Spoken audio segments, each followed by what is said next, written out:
नमस्कार, मी हेमाली मोहिते. झी24 तासवर आपला जिल्हा आपली बातमीमध्ये एक सुरुवातीला धक्कादायक बातमी.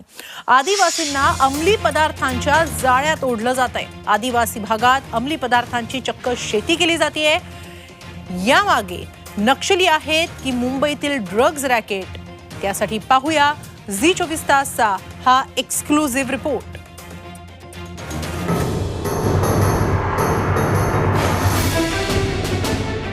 सातपुड्याच्या डोंगर रांगांमध्ये गांजाचं पीक.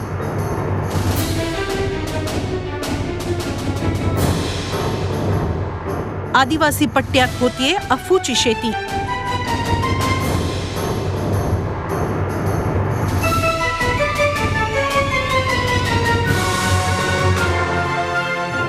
गरीब आदिवासींना ओढलं जातंय अंमली पदार्थांच्या रॅकेटमध्ये.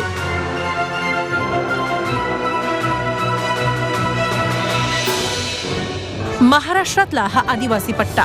सोज्वळ समाधानी आयुष्य जगणाऱ्या आदिवासींना आता लावलं जातंय अंमली पदार्थांचं व्यसन. करायला लावली जातीये अफू आणि गांजाची शेती. झी24 तास आज याच ड्रग्ज रॅकेटचा खुलासा करणार आहे. आम्ही दाखवणार आहोत असं धक्कादायक वास्तव जे पाहून तुम्हालाही धक्का बसेल. पोलीस आणि गृह खातं खडबडून जागं होईल. सातपुडा पर्वताच्या पायथ्याशी असलेल्या अतिदुर्गम भागात काही शेतकरी अफूची शेती करत असल्याचं उघड झालंय. धुळे नंदुरबारच्या आदिवासी पट्ट्यात सातपुड्याच्या पायथ्याशी गांजा लागवडीची चटक लागली आहे. माफिया मंडळी स्थानिक शेतकऱ्यांना चक्क गांजाची शेती करायला भाग पाडतायत. पोलिसांच्या नजरेस पडणार नाही अशा पद्धतीनं ही शेती पिकवली जातीये.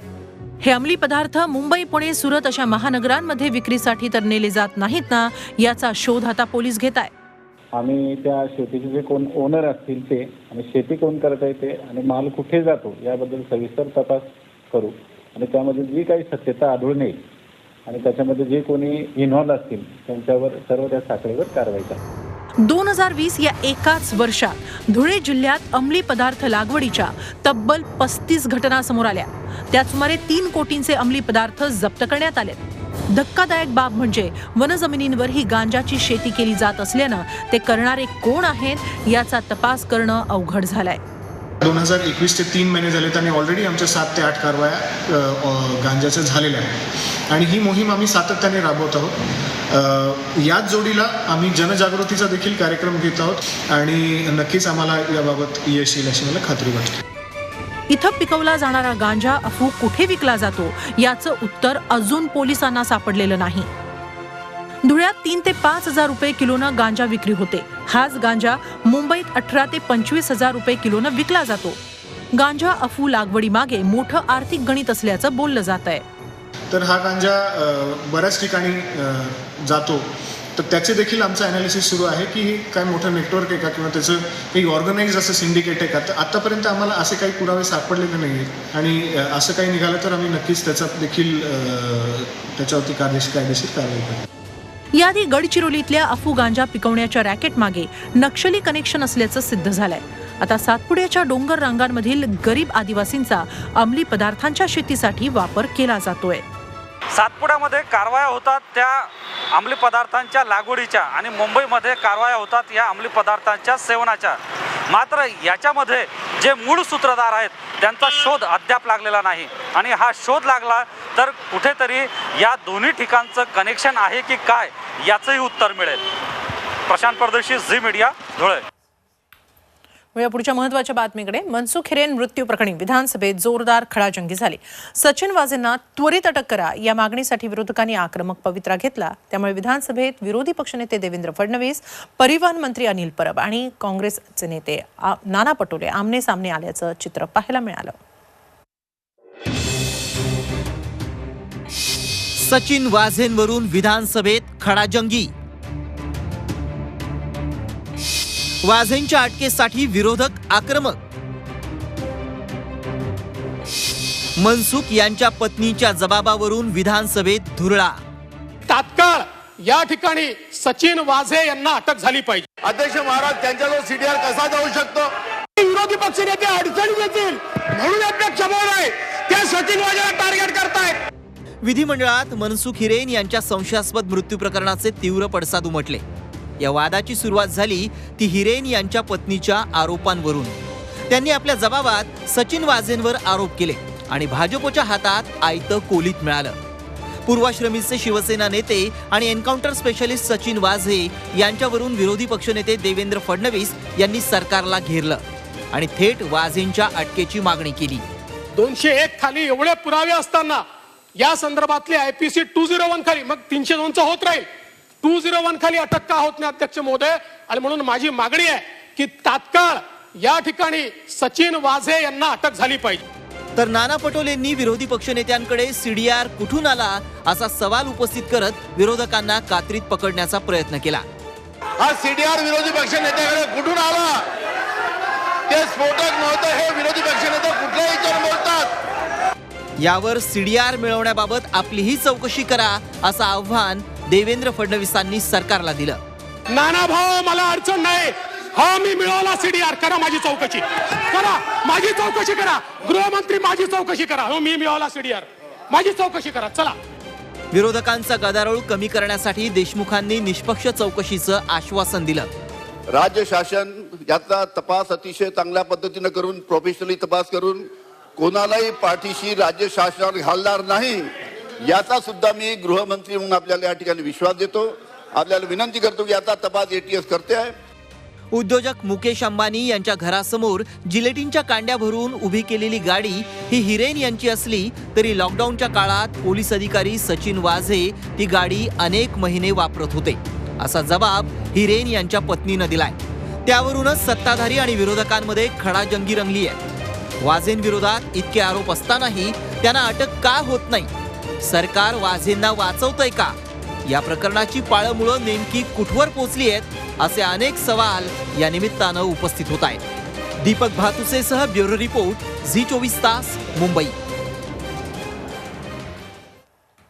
खासदार मोहन डेलकर यांच्या कुटुंबियांनी आज मुख्यमंत्र्यांची भेट घेतली. डेलकर यांची पत्नी, मुलगा आणि मुलगी हे मुख्यमंत्र्यांच्या भेटीला आले होते. त्याआधी गृहमंत्री अनिल देशमुख यांची त्यांनी भेट घेतली आणि त्यानंतर मुख्यमंत्र्यांसोबत भेट घेऊन चर्चा केली. या बैठकीला उपमुख्यमंत्री अजित पवारही उपस्थित होते. 89 से वो मेंबर ऑफ पार्लियामेंट थे.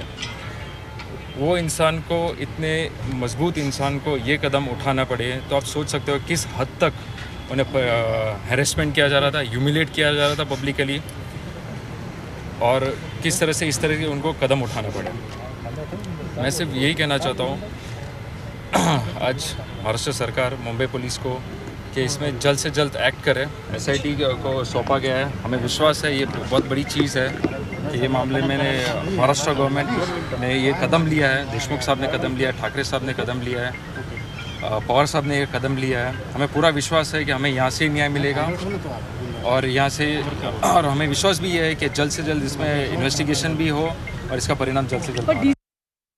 सुसाईड नोटमध्ये नमूद केलं होतं आणि सभागृहात देखील त्यावर चर्चा झालेली आहे आणि त्याच्यामध्ये गृहमंत्र्यांनी SIT नेमलेली आहे. त्यामधून सत्य बाहेर येईल.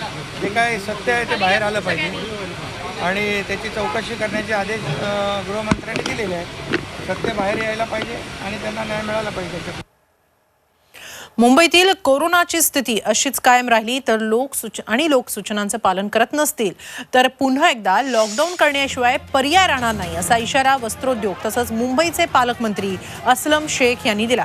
गर्दी वाढली तर सर्वात आधी मुंबईतल्या नाईट क्लबवर कारवाई होणार असल्याचा इशाराही त्यांनी दिलाय. पालकमंत्र्यांनी नागरिकांना सतर्क राहण्याच्या सूचना केल्या.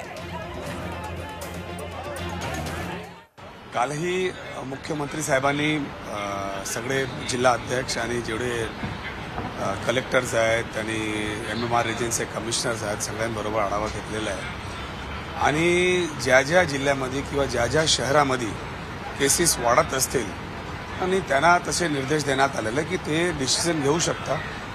लॉकडाऊन करायचं असेल, आयसोलेशन सेंटर करायचं असेल, नाईट कर्फ्यू लावायचं असेल, या संदर्भात जे लोकल लेवलवरती त्यांना आदेश देण्यात आलेले ते डिसिजन घेते. कोरोनाच्या वाढत्या फैलावामुळे अनेक जिल्ह्यांमध्ये आता लॉकडाऊनचे नियम कडक करण्यात आलेले आहेत. कोणत्या जिल्ह्यात काय बंद राहणार आहे ते पाहूया. जळगावमध्ये उद्यापासून 3 दिवस जनता कर्फ्यू असणार आहे. तर नाशिकमध्ये शनिवार आणि रविवारी बाजारपेठा बंद राहतील. तसंच नाशिकमध्येच 15 मार्च नंतर लग्न सोहळ्यांना देखील परवानगी नाहीये. जेजुरीमध्ये 10 ते 12 मार्च पर्यंत जमावबंदीचे आदेश आहेत. त्यामुळे खंडोबा मंदिर महाशिवरात्रीला बंद राहणार आहे. यानंतर वळूया पुढच्या एका वेगळ्या बातमीकडे. युरोपातील फ्रान्स, ऑस्ट्रिया, नेदरलँड्स, डेन्मार्क आणि बेल्जियम पाठोपाठ आता स्वित्झर्लंडमध्येही बुरखाबंदी लागू करण्यात येणार आहे. दहशतवादी कारवायांना आळा घालण्यासाठी हे पाऊल उचलण्यात आलंय. त्याच धर्तीवर भारतातही बुरखाबंदीची मागणी होऊ लागली आहे. पाहूया याबाबतचा एक खास रिपोर्ट.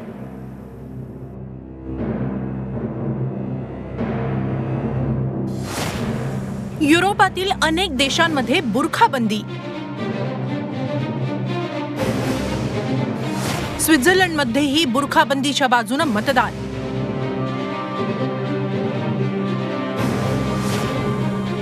युरोपात बुरखाबंदी, भारतात कधी? स्वित्झर्लंडमध्ये गेल्या काही महिन्यात अनेक हिंसक आंदोलनं झाली. या हिंसक आंदोलकांनी तोंडावर बुरखा किंवा नकाब घातले होते. त्यामुळे सार्वजनिक ठिकाणी बुरखा किंवा नकाब घालण्यास बंदी करणारा प्रस्ताव स्वित्झर्लंडच्या संसदेनं तयार केला. गेल्या रविवारी त्यावर जनमत घेण्यात आलं. तेव्हा 51% नागरिकांनी बुरखाबंदीच्या बाजूने मतदान केलं. आता लवकरच स्वित्झर्लंडमध्ये बुरखाबंदीचा कायदा केला जाणार आहे. स्वित्झर्लंडची लोकसंख्या साधारण 86 लाख असून यातील 5.2% लोक मुस्लिम आहेत. तिथं सुमारे 30% महिला हिजाब किंवा नकाब घालतात. मात्र नव्या निर्णयानुसार आता महिलांना सार्वजनिक ठिकाणी आपला चेहरा पूर्णपणे झाकता येणार नाही. धार्मिक स्थळांवर मात्र ही बुरखाबंदी लागू नसेल. आजार रोखण्यासाठी तसंच सुरक्षिततेच्या कारणास्तव बुरखा वापरता येईल. मात्र ही बुरखाबंदी इस्लाम विरोधी असल्याचं सांगत अनेक इस्लामी संघटनांनी कडाडून विरोध केलाय. जन्मत चाचणी घेण्याची ही योग्य वेळ आहे असं मला वाटत नाही. आम्ही सगळे मास्क वापरत आहोत. जाणीवपूर्वक समस्या निर्माण करून बुरखाबंदी केली जात आहे.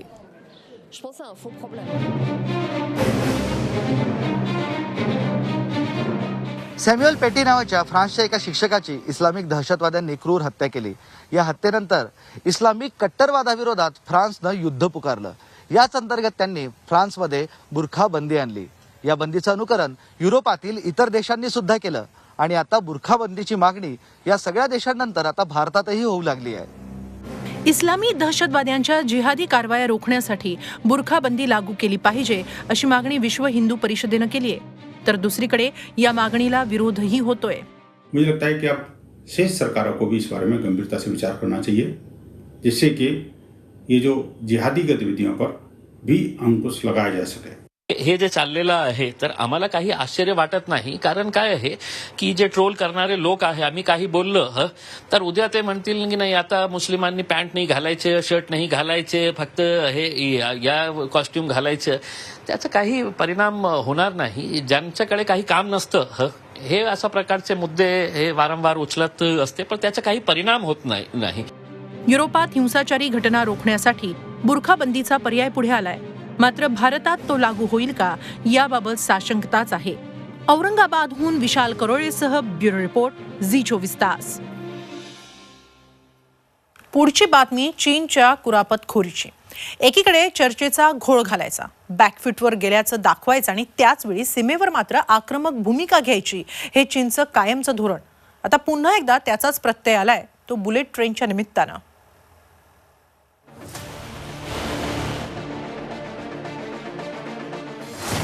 एकीकडे चर्चा आणि दुसरीकडे युद्धाची तयारी.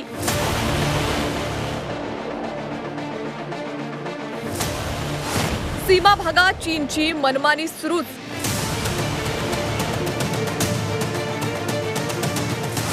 बुलेट ट्रेनचं जाळं थेट तिबेटपर्यंत.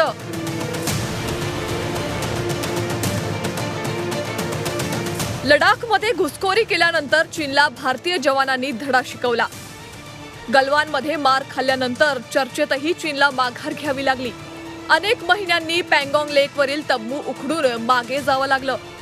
चीनचे परराष्ट्र मंत्री भाई भाई म्हणतात आणि भारताशी युद्ध करायचं नाही अशी भाषा करतात. मात्र त्याच वेळी भारतीय सीमेवर बुलेट ट्रेन आणण्याचा डावही ते खेळतायत.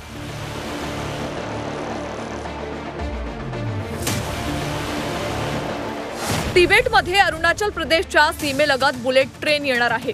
तिबेटची राजधानी लासापर्यंत असलेला हायस्पीड रेल्वे मार्ग सीमेपर्यंत येणार आहे. 435 किलोमीटरच्या मार्गाचं काम गेल्या वर्षीच पूर्ण झालं. त्यामुळे चीनच्या अंतर्गत भागातून अरुणाचल सीमेपर्यंत सैन्याची जलद वाहतूक करणं आता शक्य होणार. अवघ्या 8 ते 10 तासात मोठ्या प्रमाणावर सीमेवर सैन्य जमवता यावं अशी ही रणनीती आहे. चेंगडूमध्ये आर्मीचे जे काही रिझर्व्ह असतील अटॅक करता ते रिझर्व्ह आणायला बॉर्डरवर आणण्याकरता चीनला चेंगडू ते लासा 8 तास आणि लासा ते नँची 1 किंवा 2 तास असे 10 तास लागतील. तिबेट हा चीनचा भाग असल्यामुळं तिथं काय करायचं हा त्यांचा अंतर्गत प्रश्न. मात्र चीनच्या हालचालींकडे लक्ष ठेवून आपली ही यंत्रणा मजबूत करणं आता आवश्यक आहे. तर याला उत्तर एकच आहे की सीमेवर आपण सुद्धा अशी संसाधनं बांधायची की आपली तिथे दळणवळण जे आहे ते अतिशय वेगाने होऊ शकेल. सीमा भागांमध्ये चीन पायाभूत सुविधांमध्ये सातत्यानं वाढ करते. एकीकडे मैत्रीची भाषा करायची आणि त्याच वेळी पाठीत खंजीर खुपसायचं हे चीनचं धोरण आहे. आपण ही कूटनीती ओळखून वेळीच सावधान होणं हे आवश्यक आहे. ब्युरो रिपोर्ट, झी24 तास.